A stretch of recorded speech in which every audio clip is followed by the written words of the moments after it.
Zee 24 तास एक पाऊल पुढे. काहीतरी नियंत्रण घेणं आवश्यक आहे किंवा तिला नाकारण्याची परवानगी देणं आवश्यक आहे असं मला वाटतं. बिलकुल, अगदी खूप महत्वाचा मुद्दा तुम्ही मांडलेला आहे.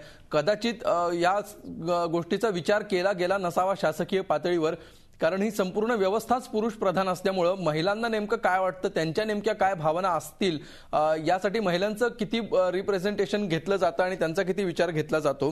ॲडव्होकेट पावसकर, तुम्ही अनेक केसेस लढलेले आहेत, अनेक महिला ज्या विक्टीम होत्या, ज्या बळी पडलेल्या आहेत, अशा महिलांची तुम्ही जवळून त्यांचा अभ्यास केलेला आहे, त्यांच्याशी बोललेला आहात.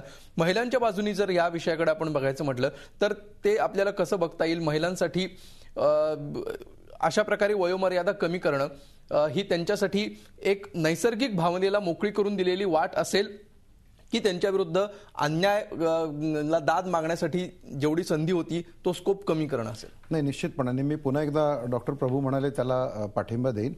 याचं कारण असं झालेलं आहे की आपण जसं डॉक्टर म्हणाले तसं की याच्यामध्ये फक्त पुरुषांचा विचार केला गेलेला आहे. आपण जर पाहायला गेलं तर अशा प्रकारे किती वेळा स्त्रियांची या बाबतीत चर्चा केली गेली. कारण जर आपण पाहिलं तर बलात्काराच्या गुन्ह्यामध्ये नेहमी व्हिक्टिम ही स्त्रीच असते, पुरुष कधी व्हिक्टिम झालेला बलात्कार नसतो.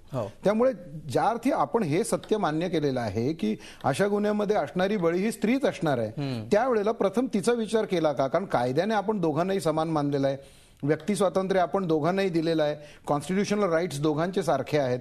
मग अशा परिस्थितीमध्ये आपण हे वय कमी करताना जी बळीत आहे, जी व्हिक्टीम आहे, तिचा विचार कधी करणार आहोत?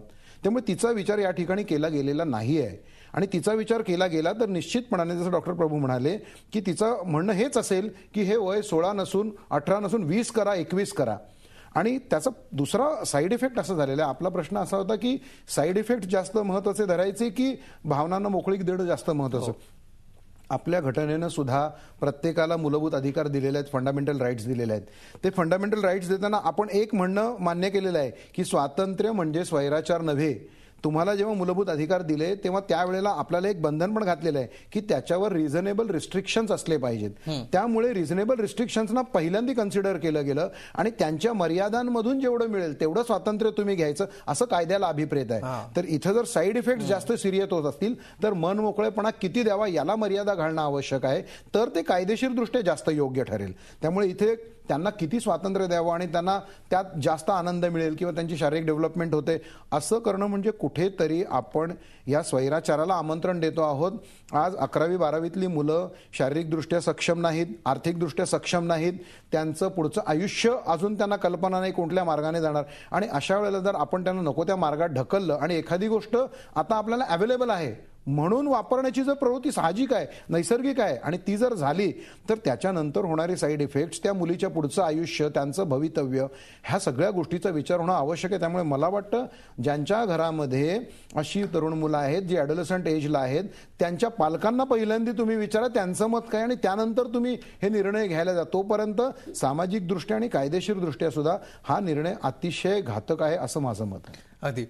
डॉक्टर जाधव, याच्याविषयी तुम्हाला बोलायचं असेल, याविषयी तुम्ही तुमचं मत मांडाच. आणि त्याचबरोबर प्रश्न असा आहे की हा 16 आणि 18 हा जो 2 वर्षांचा टप्पा आहे याच्यामध्ये नेमका किती मोठा पल्ला गाठला जातो तरुणींकडून, की जेणेकरून 18व्या वर्षी आपल्याला बऱ्यापैकी सुरक्षित वाटतंय, जरी ते 21 पर्यंत यावा असा मतप्रवाह असला तरी सुद्धा ही 18व्या वर्षापर्यंत, या 2 वर्षात मॅच्युरिटी किती वाढलेली असते? सगळ्यात पहिल्यांदा मुद्दा म्हणजे मला थोडंसं इथे कॉन्ट्राडिक्ट करायला आवडेल की कायदा जेव्हा आपण करतो तेव्हा भावनात्मक नुसत्या दृष्टीने विचार करून चालणार नाही, रियालिटी याचा विचार केला गेला पाहिजे. म्हणजे असं म्हणून चालणारच नाही आपल्याला की पुरुषाला जास्ती सेक्सची इच्छा असते आणि स्त्रीला सेक्सची इच्छा कमी असते. तिथे असा मापदंड लावून कायदा करणं हे शक्य नाहीये, कारण आपण कन्सेन्शुअल सेक्स बद्दल बोलतोय. स्त्री ही मानसशास्त्र काय सांगतं तुमचं, असं असतं का मुळात? हो, बेसिकली असं कुठच्याच क्षणाला सांगू शकणार नाही आपण की फक्त दोन म्हणजे त्या काळात हायटंड सेक्शुअल ऍक्टिव्हिटी असू शकते. अच्छा. पण आपल्याला हायटंड असताना मान्यता आहे आणि कमी असताना आपल्याला ओव्हरऑल बघायला पाहिजे. आपल्याला बिलकुल सेक्स ही भावना आहे, सेक्स ही भावना. आणि त्याच्या आधी सांगायला मला आवडेल की स्त्री ही जननी आहे. म्हणजे अगदी प्रजोत्पादन म्हणजे ही पिढी पुढे नेणं हीच त्या कर्त्याची इच्छा होती आणि त्याच्यामुळे स्त्रीला खूप संरक्षण त्यांनी दिलेलं आहे. म्हणजे जेव्हा स्त्री एक मूल जन्माला येतं आणि पुरुष मूल जन्माला येतं आणि दोघंही ॲट रिस्क असतील तर स्त्रीचे जगण्याचे चान्सेस खूप जास्ती आहेत.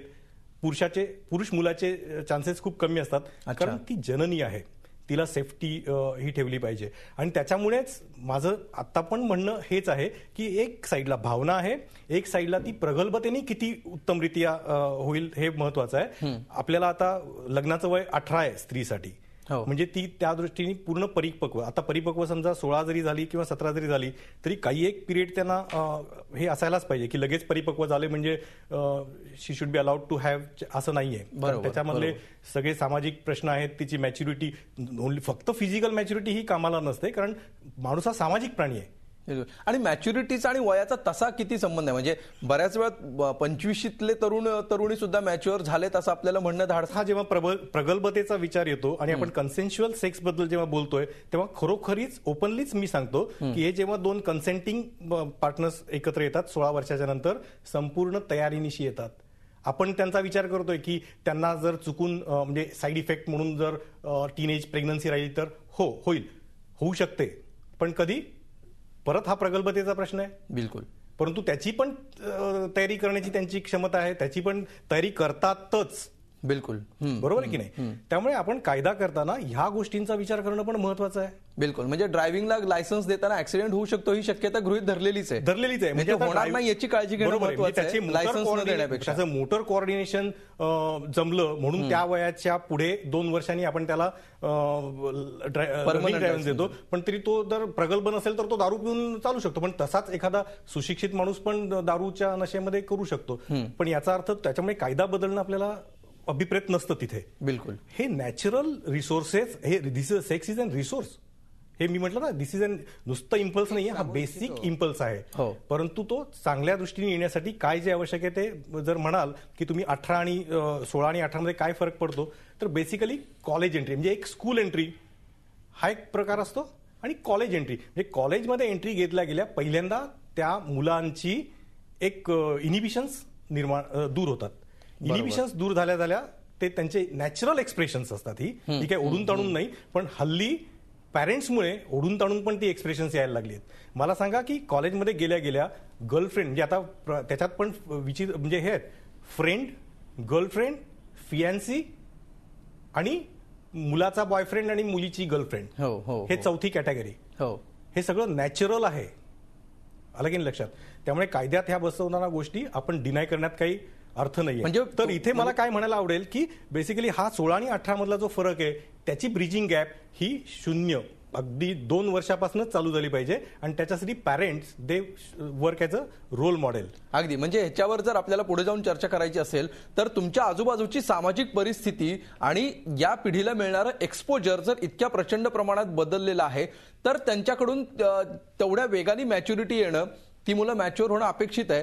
मग अशा परिस्थितीमध्ये ही जी परिस्थिती आजूबाजूला बदलतीये ती आपण नाकारणार आहोत का? आणि केवळ साईड इफेक्टचा विचार आपण करून याबाबत आपला जो काही निर्णय असेल, आपलं जे काही मत असेल ते बनवणार आहोत का? याविषयी आपण बोलूया. एक ब्रेक घेऊया आणि ब्रेक नंतर शेवटच्या भागामध्ये ही चर्चा आपण सुरू ठेवूया. झी 24 तास, एक पाऊल पुढे.